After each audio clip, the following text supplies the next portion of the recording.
IMF가 한국의 집값을 꼬집어서 붕괴될 수 있다고 경고했습니다.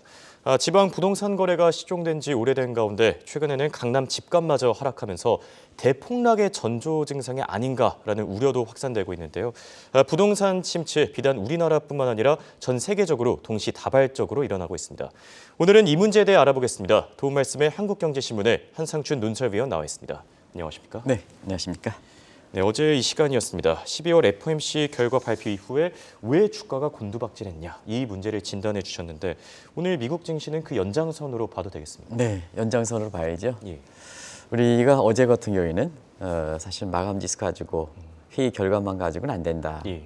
진행 상황을 좀 잘 보실 필요가 있다 하면서 FOMC 회의 발표문 직후에 이렇게 주가가 곤두박질했나 하는 다소 그 제목이 과한 점이 있습니다는 그런 연장선이 오늘 진행됐다 이렇게 보시면 되겠습니다. 예.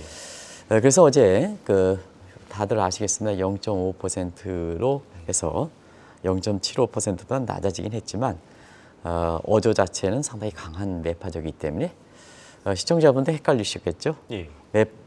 피벗을 단행했으면 단행했지 왜 이렇게 어조에서 보면 강한 매파기는가. 이럴 거면 어제도 말씀드렸습니다는 단행할 필요가 없지 이런 쪽이 됐는데요. 이유는 있습니다. 예. 사실 갑작스럽게 피벗을 단행하면 지금 어렵게 물가를 잡힌 적이 있는데요.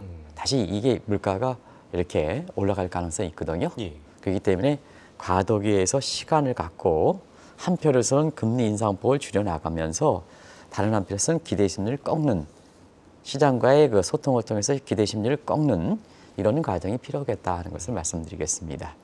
그래서 그 과정 속에 지금 있는 거다 이렇게 보시됐습니다. 그러다 보니까 어제들 이렇게 주가가 많이 떨어지다 보니까 예. 사실 단순히 또 종시 붕괴론이 이렇게 다시 나오고 있는데요. 투자자한테 전략을 세워주는 것이 더 중요한 게 아닌가 생각합니다. 예. 그런 측면에서 우리가 한국경제TV를 통해서 이달 들어서는 사실 12월 FOMC 직전까지 차익 실현을 많이 권고했죠. 그래서 뭐 산타렐이든가 관계없이 이 목표 수익률이 많이 채워졌으니까 회의 직전까지 이렇게 차익 실현을 권유했습니다. 그래서 서학개미 분들 같은 경우에는 환차 이렇게 이게 매력이 많이 떨어졌다. 예. 원달러 환율이 미개 달러 베이스를 거울 때는 환율이 1,448원에서 지금 1,300원 부근이 되고 있기 때문에 환차의 매력이 많이 축소됐지 않습니까? 예. 그런 측면에서는 미 주식을 좀 축소해달라. 그리고 동학개미 분들한테는 사실 그 9월 달에 주가가 2,100 붕괴지고 그 위에 증시 붕괴론과 달리 2,400, 2,500까지 됐을 무렵에 페드 회의 직전까지 차익을 좀 실현해 주십사 하는 그런 측면을 말씀드렸는데요. 오늘 주가가 많이 붕괴됐죠. 예. 주가가 많이 떨어졌죠. 그럼에도 불구하고 차익 실현은 이제는 중단 좀 해주시기 바랍니다. 그러면 지금까지는 이제 차익 실현에서 현금을 갖고 있으신 분 같은 경우에는 앞으로 피봇이 요 과도기를 끝나서 정착되기까지는 주가가 좀 더 떨어질 가능성이 있거든요. 이때 보면 차익을 실현하신 분들 입장에서 보면 현금을 갖고 있기 때문에 얼마나 큰 기회가 되겠죠. 그렇죠. 그래서 오늘 동조 미개 증시 급락과 함께 동조에서 주식을 내던지는 것보다는 차익 실현을 좀 중단해달라. 그동안 한 2주 연속 이상 차익 실현을 권고해 왔으니까 그런 측면에서 나중에 요 과도기적인 단계에 주가가 떨어지면 좋은 기회가 되겠다는 것을 말씀드리겠습니다. 이렇게 투자 전략도 짚어주셨고요. 오늘 연준에 이어서 유럽중앙은행과 영란은행까지 이 금리 인상 조치를 단행했습니다. 빅스텝에 나섰는데 피벗이 무엇인가에 대한 이 논쟁이 있지 않았습니까? 네, 요즘 각국 중앙은행이 굉장히 헷갈리게 하는 것 같아요. 예. 사실은 오늘 ECB 회의는 페드 회의보다 더 피벗에 더 가깝게 갔다 이렇게 볼 때 있습니다. 왜냐하면 자 일단은 유럽의 물가는 미국보다 높죠. 물론 이제 가중치라든가 항목에서 차이가 있긴 합니다는 자 미국의 물가는 11월에 7.1%인데 유럽의 물가는 10.6에서 10% 갔으니까 높죠. 예. 그 높은 수준을 감안해 볼 때 오늘 ECB 회의 결과를 평가를 해야 되거든요. 단순히 뭐 금리가 낮아졌다 이게 두는 것보다 금리가 인상폭이 낮아졌다 이것보다는 물가 가지고 이렇게 평가를 해야 되는데요. 그런 측면에서는 페드보다는 ECB가 더 피벗에 더 가깝게 당황했다 이렇게 볼 때 있는데요. 두 가지 측면입니다. 일단 금리 인상폭이 이렇게 여기도 자이언트 스텝 0.75%에서 0.5%로 낮아졌죠. 그리고 또 한 가지는 미국은 QT는 그대로 낮아졌습니다. 950보다 낮는데 여기는 QT 문제도 빠르면 내년 3월부터 추정했다 하는 지금은 아시겠습니다. 165유로로 우리 돈으로 한 22조 정도 되는데요. 이걸 내년부터 축소하겠다 하다 보니까 미국의 물가보다 높은데 미국과 똑같이 금리 인상폭도 이렇게 0.5% 가져갔고 QT도 이렇게 내년 3월부터 하니까 피벗에 미국보다 더 당황했던 입장인데요. 오늘 논란이 됐던 것은 뭐냐 하는 측면에서는 예. 자, 라가르드 총재가 피벗이 아니다 하는 얘기입니다. 예. 그러면 당신이 생각하는 피벗은 뭐냐 하는 것이 지금 오늘 유럽에서 관심이 됐거든요. 뭐 시청자분도 아시겠습니다는 그동안 피벗을 만들었던 것이 결국은 페드 인사들이거든요. 예. 그 페드 인사들이 금리 인상 폭의 속도를 줄인다는 것이 결국 피벗이라는 얘기를 정의해 놓고 예. 지금은 딴 말을 한단 말이에요. 딴 말을 한단 말이에요. 그러다 보니까 이것이 어제도 그 페드도 믿을 사람이 없다. ECB도 믿을 사람이 없다 하는 이런 쪽도 말씀드렸습니다는 예. 그것이 피벗에 관련된 오늘 라가르드 총재와의 발언에 두고 논란이었다 이렇게 보시도 했습니다. 어제와 똑같은 맥락이죠. 피벗을 추진해놓고 금리 인상폭을 줄여놓고 매파적으로 보면 어떻게 하려는 거냐 도대체. 추진이나 하지 말지 이런 쪽과 똑같은 얘기를 하고 있다 이렇게 보이됐습니다.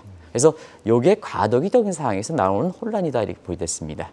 그런 측면에서는 지금 뭐 성급하게 뭐 주식을 이제 와서 예. 우리가 이제 12월 들어서는 차익 실현했는데 그때 하시지 않고 이제 와서 주가가 떨어질 때 이때 차익 실현하고 이렇게 던지면 안 된다는 걸 말씀드리겠습니다.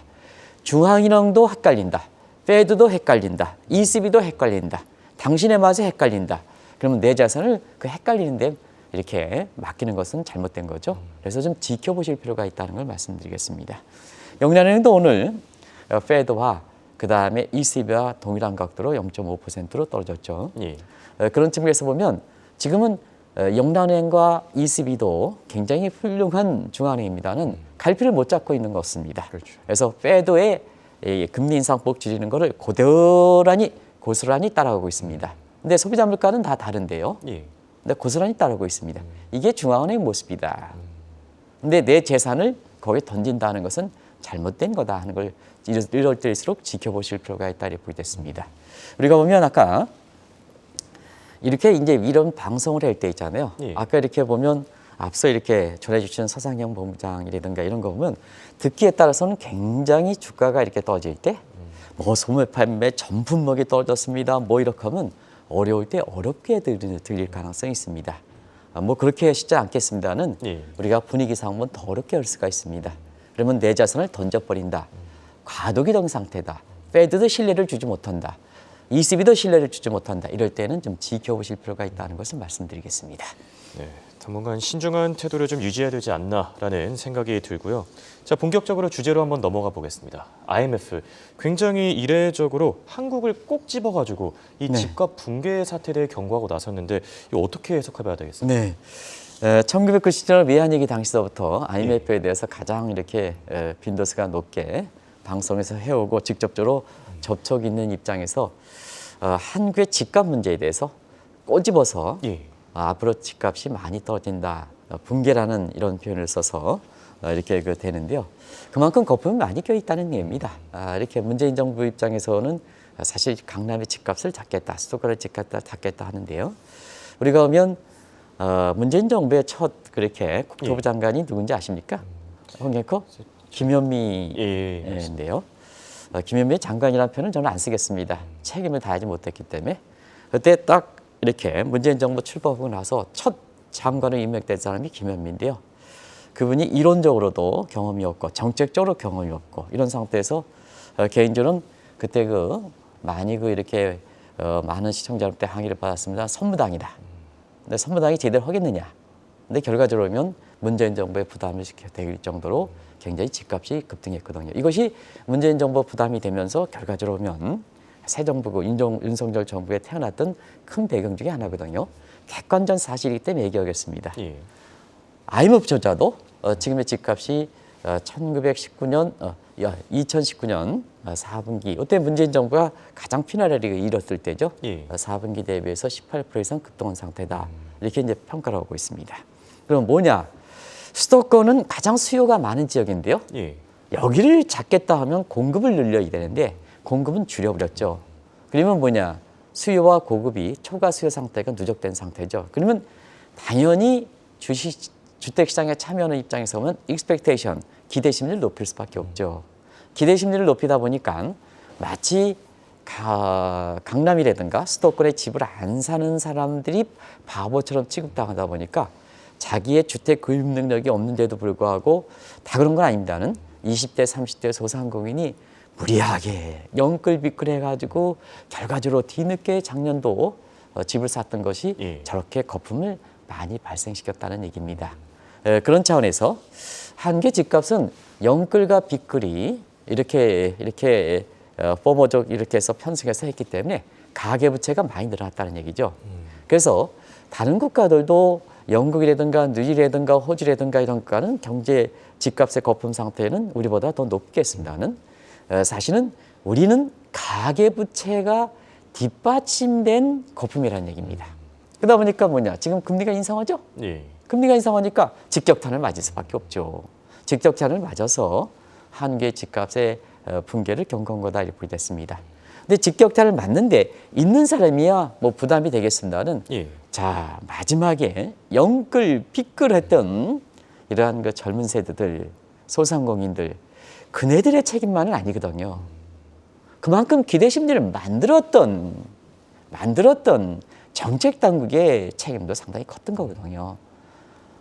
그러다 보니까 자, 이 영끌과 빗끌 소상공인 이런 사람들이 있잖아요. 이번에 집값이 붕괴되면 그 사람들이 타격을 많이 받는다는 얘기입니다. 두 가지 측면입니다. 예. 많이 받는다는 얘기입니다. 이런 것이 이제 이번에 IMF에서 경고를 했는데요. 우리가 작년에 8월 달에 한국은행에서 아이고 뭐냐 가계부채를 잡겠다 뭐 이렇게 했을 때 가계부채가 위험수에 도달한 상태에서는 의도대로 가계부채를 잡겠다고 경청시키면 안 된다. 그러면 MZ세대라든가 소상공인만 집중적으로 타격을 받는다. 그래서 이미 위험수가 높아졌을 때는 취약계층들이 문제가 있기 때문에 정책 단계에서 시원하지 않다 하더라도 연착륙시켜야 된다. 그래야지 취약계층을 보호하는 기다. 그런 말씀을 드렸었는데요. IMF에서 고스란히 가계부채 한개 집값은 저런 붕괴 가능성, 취약계층이 굉장히 고통을 아주 집중시킬 가능성이기 때문에 IMF 입장에서는 한국의 집값 붕괴 경고와 함께 가계부채와 그다음에 집값의 연착륙 방안을 권고했던 것도 커다란 그 언어의 향후의 한국의 부동산과 관련해서 상당히 시사점을 던져주는 대목이다. 이런 걸 말씀드리겠습니다. 네, 상황이 굉장히 심각한 것 같은데 안 그래도 주택 시장에 대한 침체 경고음이 커지는 상황에서 지금 IMF의 경고까지 나와서 이 충격이 더 크지 않겠습니까? 네, 사실 분위기가 그런 상태에서 앞서 말씀드린 것 같이 예. 주가가 떨어지는 가운데 말 한마디라도 모든 게 떨어졌습니다. 떨어지는 그게 객관적 사실이라 하더라도 시청자님 받아들이기에는 굉장히 마음이 무겁게 받아들이는 거거든요. 예, 그렇죠. 그런 과정에서 이렇게 보면 자 지금은 뭐냐? 지금은 다소 이제 집값이 하락세를 돌아서고 있긴 합니다는 올 상반기까지는 문재인 정부의 부동산 대책에 선무당 부동산 대책의 후유증이 지금까지 됐죠. 이런 상태에서 지방은 계속해서 집값이 안 좋았는데 예. 강남 비롯해 수도권의 집값은 굉장히 이렇게 MZ세대라든가 소상공인이 뒤늦게 편승할 정도로 많이 올라갔죠. 예. 그런 상태에서 뭐냐 차별화가 되는 상태에서 지금 전 세계적으로 보면 금리가 올리니까 가계부채가 많은 상태에서 원리금 상환 부담이 증가하다 보니까 지금은 최근에는 강남에 그렇게 집값까지 떨어진 형국이기 때문에 지금 분위기가 상당히 어두운 상태에서 이런 거 경고가 나왔다 이렇게 됐습니다. 예. 사실 어제 한국경제신문에서 주관했던 대예측 세미나인데요. 비교적 부동산에 대해서 좀 낙관적으로 보는 고종환 자산관리연구원장께서도 저도 이제 깜짝 놀랐습니다. 세계 부동산의 가장 최후의 보류가 압구정이라고 그랬는데요. 예. 강남 중에서도 압구정이라고 그러더라고요. 압구정의 가격이 떨어졌다 하는 한 2억 정도, 뭐 평수에 따라서 다르겠지만 2억 예. 정도 떨어졌다 하는 그런 점을 꼬집고 있거든요. 그런 것이 IMF의 경고가 만들어서 지금 뭐 그런 거죠. 지방은 거래가 아주 완전히 실종됐죠. 예. 그래서 뭐 많은 사람이 이걸 가지고 대폭락의 전제다 하는, 그래서 제목에서 우리 서 작가가 대폭락의 전제라 하지만 거기에 퀘션을 그려버렸거든요. 예. 그래서 그런 얘기가 나오는 거 같고요. 아파트 주거 형태도 지금 상태에서는 사실 그 깡통 주택들이 많이 나와서 결국은 이렇게 집값이 떨어진다면 우리의 경기가 더 침체되는 게 아니냐. 그래서 어제 국정과제를 놓고 국민과의 대화해서 대부분 다 윤석열 대통령이라든가 이런 측면에서는 집값의 안정 문제에 대해서 그것이 세제 혜택이든 아니면 그동안 이전 정부에서 다주택자를 왼수처럼 이렇게 해서 마치 적대시해서 그런 쪽도 좀 많이 완화시키는, 취득세도 그렇고 종부세도 그렇고 완화시켜서 부동산을 살려야 결국 한국의 경기 침체되는 부분을 살릴 수 있지 않습니까? 예. 그래야 이제 경제 숨통이 터지는 거 아니겠습니까? 그런 쪽을 많이 시간을 할애하는 것도 같은 맥락이다 이렇게 보이겠습니다.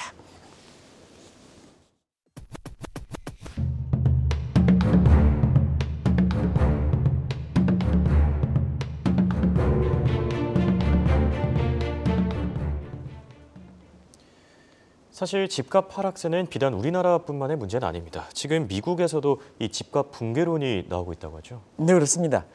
사실 올해 금리가 인플레를 잡겠다 하기 위해서 예.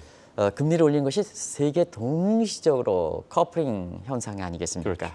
그러다 보니까 그 지난 20년, 30년 동안 저물가의 저금리에서 사실 빈부서를 모르고 그거 가지고 이렇게 집을 샀던 사람들 입장에서는 그 부담이 되니까 집값이 하락하는 것도 인플레를 잡기 위해서 금리를 올리는 동시다발적 현상과 마찬가지로 동시다발적으로 집값이 하락되고 있다 이렇게 보이겠습니다. 그런 측면에서 보면 지금까지 나타난 현상은 집값이 우리와 마찬가지로 거품이 심한 국가들이 많이 떨어지는 거죠. 왜냐? 그만큼 빚이 많기 때문에. 예, 그렇죠. 그래서 그게 거품이 많이 됐던 것이 영국이라든가 캐나다라든가 호주라든가 뉴질랜드. 그래서 이번에 IMF에서도 한국의 집값을 아주 꼬집어서 경고했을 때 뉴질랜드라든가 호주도 같이 이렇게 아시아 국가에서 꼽았는데요. 같은 맥락이다 이렇게 보겠습니다. 예. 거품이 많이 심화된 국가일수록 집값이 많이 떨어진다 이렇게 보겠습니다. 그러면 지금 모든 국가 중에서 중심선에 인플레를 잡기 위해서 금리를 올린 주도국이 누굽니까? 예. 결국 미국이지 않습니까? 그렇죠. 미국은 어떠냐? 미국은 금리가 갤러핑으로 올렸지 않습니까? 갤러핑을 올리기 때문에 미국의 집값도 상당 부분 집값 붕괴설이 나오고 있다고 보겠습니다. 일전에 한번 말씀드렸습니다는 민간 사이드가 아닙니다. 댈러스 은행입니다. 댈러스 연준입니다. 지방은행이죠. 정책 당국입니다. 내년에 집값이 미국의 집값 20% 폭락가능하다. 그러면 IMF에서 18% 정도의 이것이 얘기하는데요. 미국은 더 나간다는 얘기입니다. 그래서 IMF의 단순한 수치만 가지고 한국의 집값이 폭락한다. 유일한 현상이다. 이건 잘못되어 있다는 것을 꼭 좀 말씀드리겠습니다. 한국만 유의해서 꼽지면 한국에 대해서 굉장히 개별적인 어두운 분위기입니다는 세계 모든 국가들이 동시에 현상이다 하는 측면을 같이 말씀드려서 그 18% 붕괴되는 부분에 대해서 객관적으로 인식을 할 필요가 있다는 것을 다시 한번 말씀드리겠습니다. 한 가지 말씀드리면 결과적으로 보면 11월 FOMC도 그렇고 12월 FOMC 회의도 그렇고 금융의 건전성 회복 확보 이런 문제에서 집값을 얼마큼 서브트렌딩 연착륙시키느냐 이 문제를 주목하거든요. 자, 지금 과도기적인 상태에서 피벗을 단행한 거냐? 금리를 0.5% 인상폭을 하고 한편에서는 인플레 기대 심리가 높아지는 걸 다시 높아지기 위해서 매파적 성향을 유지하고 있어 오락가락하는데요. 결과적으로 저 금리 건전성을 회복하려면 집값 하락을 방지해야 되고 집값 하락을 방지하면 이제는 과도기 근거를 갖춰서 어쩔 수 없이 통화정책의 방향을 전환할 수 있는 피벗을 단행할 수밖에 없다는 그런 시사점을 던져준다 이렇게 보겠습니다. 한 가지 이제 눈에 띄는 문제고 한국은 증시 붕괴론이 계속해서 나오는데요. 미국은 부동산 붕괴론이 나온다 이렇게 보겠는데요. 어떤 것이 더 경기적 측면에서 중요할까 하는 측면에서는 증시보다는 당연히 부동산이 더 중요한 거죠. 그래서 증시보다는 부동산인데요. 그만큼 우리 입장과 미국 입장에서 현실적인 대응적인 측면에서는 미국이 상당히 발빠르다 하는 것을 보여주는 대목이다 하는 걸 말씀드리겠습니다. 사실 다들 알겠지만 이 세계 집값이 이렇게 동시다발적으로 떨어지는 데에는 아무래도 각국 중앙은행들의 금리 인상 조치가 있지 않겠습니까? 네, 아무래도 시발점은 그거다 이렇게 보이겠습니다. 오늘 이제 많이 말씀드렸기 때문에 오늘까지 ECB에 반영된 것만 가지고 예. 오늘까지 반영해서 세계 기준금리가 어떻게 어떻게 되었나는 걸 말씀드리겠습니다. 이 대목은 뭐 다들 아시겠고요. 예. 그래서 지금까지 금리 인상을 한 차례 한 걸 포함할 때는 300차례 이상 걸쳐서 올해 금리를 단행했다. 유사적으로 예. 처음 있는 일이라 보겠습니다. 그러면 이제 기준금리를 가지고 한번 보겠습니다. 기준금리 연초 대비해서 2배 이상 뛰었다 이렇게 보겠습니다. 오늘까지 ECB의 금리 인상 단행한 것 어제도 포함해서 그다음에 영란은행에 이렇게 0.5% 인상을 단행한 걸 포함하면 1월 달에 세계 기준금리가 2.8%였는데요. 이전에 말씀드렸던 5.2%까지 봤습니다. 예. 그런데 다시 페드가 올리고 ECB가 올려서 영란은행이 올려서 5.4% 올라갔다 이렇게 보겠습니다. 다 선진국이죠? 예. 선진국이니까 선진국 같은 경우는 2.7%로 더 올라갔습니다. 네, 신흥국 같은 경우는 거의 정체 상태다. 요즘 이제 공교롭게도 선진국이 더 올린 것도 경제 시스템이 상당히 안정돼 있고 페드 같은 ECB 같은 이런 거에서 집값이라든가 증시에서 조정이 상당히 이렇게 잘 한다는 예. 그 선진국의 중앙은행이 저렇게 금리를 올리는 것은 상당히 시사점을 던져준다. 그래서 페드도 못 믿겠고 ECB도 못 믿겠고 영란은행도 못 믿겠다. 믿을 수 있는 건 어디냐? 캐나다 중앙은행뿐이 못 믿겠다. 이런 소리가 나오는 것도 바로 그런 대목이다 하는 걸 말씀드리겠습니다. 그러다 보니까 이렇게 기준금리를 2배 이상 올리다 보니까 결과적으로 20년 동안 저물가 저금리에 빈무스러워 샀던 집값이 저렇게 세계 집값이 동시다발적으로 붕괴되는 앞서 말씀드린 같이 그 원인이 가장 큰 원인이다 하는 걸 말씀드리겠습니다. 네, 이번에 진행되고 있는 세계 집값 하락세, 종전과는 다르게 이번에 좀 오래 지속될 수 있다 이런 경고음도 나오고 있는데 특별한 이유라도 있습니까? 네, IMF에서도 이번에 한국의 집값이 부동산이 떨어지면 비교적 오래 갈 것이다. 1990년대 한 26개월, 26분기 정도 진행됐던 그때 상황을 좀 얘기하는 것 같아요. 그래서 예. 장기 사이클에서 어제 고종환 원장님도 뭐 7년 정도 하는데요. 사실상 그런 것이 간다고 이렇게 보면 경기 사이클 정도의 측면이기 때문에 과거의 모습이기 때문에 이렇게 장기적으로 할 것이냐 하는 측면에서는 정책적인 측면에서 다시 또 부동산이라든가 이런 것을 또 끌어올리면 그렇게 갈 가능성은 적은 거거든요. 예. 그래서 장기적으로 갈 것이다 하는데요. 그 측면이 왜 그럴까 하는 측면은 세계에서 보면 인구 통계학적 관점에서 그동안 집값을 끌어올렸던 가장 큰 국가들의 인구 통계학적 관점에서 인구 절벽이 우려된다는 얘기입니다. 그럼 이제 세계에서 보면 인구 통계학 관점에서 부동산을 많이 끌어올렸던 대표적 국가들이 중국과 일본과 한국이 되겠죠. 예. 또 미국도 뭐 인구 절벽이라든가 이런 게 되니까. 그러다 보니까 아시겠습니다는 왜 이렇게 오랫동안 되느냐 하는 측면에서는 올해 세계 인구가 80억이 동파했다. 그다음에 세계 인구가 2080년에 100억 명이 돌파할 것이다. 해서 인구도 많지만 예. 또 부동산을 주도했던 국가들은 전부 인구 절벽이 우려되고 있습니다. 중국이 대표적이죠. 예. 한국도 인구 절벽이죠. 그렇죠. 일본도 이민청이 고려할 만큼 절벽이죠. 그래서 세계 부동산 가격을 주도했던 국가들이 인구 절벽이다 보니까 인구 통계학적으로 받쳐주지 못한다. 그럼 집값이 하락하면 이번에 비교적 장기가 될 것이다 하는 이 측면이 바로 그런 시각이 나온다 하는 걸 말씀드리겠습니다. 근데 반드시 가느냐 하는 측면은 경기를 부양하고 부동산 가격을 붕괴하고 세제라든가 금리라든가 이런 측면에서 보면 또 다른 문제다 하는 걸 말씀드리겠습니다. 가느냐 문제는 또 다른 문제다 하는 걸 말씀드리겠습니다. 네, 끝으로 이 문제가 중요한 이유, 왜 부동산 시장을 안정시켜야 되냐. 아무래도 부동산 시장이 무너지면 경기가 훨씬 더 침체 국면으로 진입할 수 있지 않기 때문입니까? 네, 우리가 증시에 의해서 주가 상승할 때 경기를 부양시키는 웰스펙트 자산 효과보다 집값이 끌어올려서 경기를 이렇게 올려가는 이렇게 웰스펙트가 더 큰 겁니다. 이제 여기 수치상으로 이렇게 나타오겠습니다는. 예. 그럼 이게 이제 비대시성을 갖고 있지만 이번에 이제 집값이 떨어지지 않습니까? 왜 이게 심각하냐면 사실은 미국보다도 한국이 역자선 효과, 즉 예. 집값 하락에 따라서 경기를 떨어뜨리는 역자선 효과가 그렇게 크기 때문에 그렇습니다. 어제 국민과의 대화는 부동산 부분을 안정화시키기 위해서 세제라든가 이런 측면에서 많은 노력을 했던 것은 시기적으로 아주 적절했다 이렇게 보시겠습니다. 저는 새 정부에 대해서 어떤 선호하는 관점에서 얘기하지는 않습니다. 그때 어떤 분 그래요. 윤석 정부를 간혹가다 많이 두들기니까 이렇게 광주 지역에 어느 이렇게 애청하는 시청자분이 예. 저 한성춘 논설위원도 새 정부를 까기 시작했네 이런 얘기가 나왔다 그래요. 예. 그거는 관계없이 잘하면 잘하는 대로, 예. 그다음에 못하면 못하는 대로, 문재인 정부에서도 잘하면 잘하는 대로, 못하면 못하는 대로 객관적으로 얘기한다 이렇게 됐습니다. 예. 그런 과정에서 어제는 집값 안정 문제에 대해서 얘기한 것은 상당히 다양한 일이다 하는 것을 말씀을 드리긴 했는데요. 결과적으로는 세계 집값이 떨어지면 증시가 떨어지는 것보다 그 다음에 세계 집값이 떨어지는 부분에 대한 경기 침체 효과가 큰 거거든요. 자, 시청자 여러분 한번 보겠습니다. 중앙은행이 지금 인플레 잡기 위해서 저렇게 하는데요. 중앙은행도 경기를 안정시키는 책임이 있습니다. 예. 책임 있지 않습니까? 그렇죠. 그런 측면에서는 지금은 가덕의적인 상황에서 금리 인상폭을 줄이긴 하지만 또 인플레 기대 심리가 다시 높아져가지고 어렵게 잡았던 물가를 다시 놓칠 가능성이 있어서 시장과의 소통하는 기간 동안에 매파적 기조를 유지하고 있지만 세계 집값이 떨어지고 증시가 떨어지면 경기가 떠들어서 국민 입장에서는 물가를 안정시키는 것보다 내 손안에 소득이 떨어지는 것 이걸 더 중시한다 이렇게 됐습니다. 그런 과정에서는 시간이 가면 피벗은 단행한다.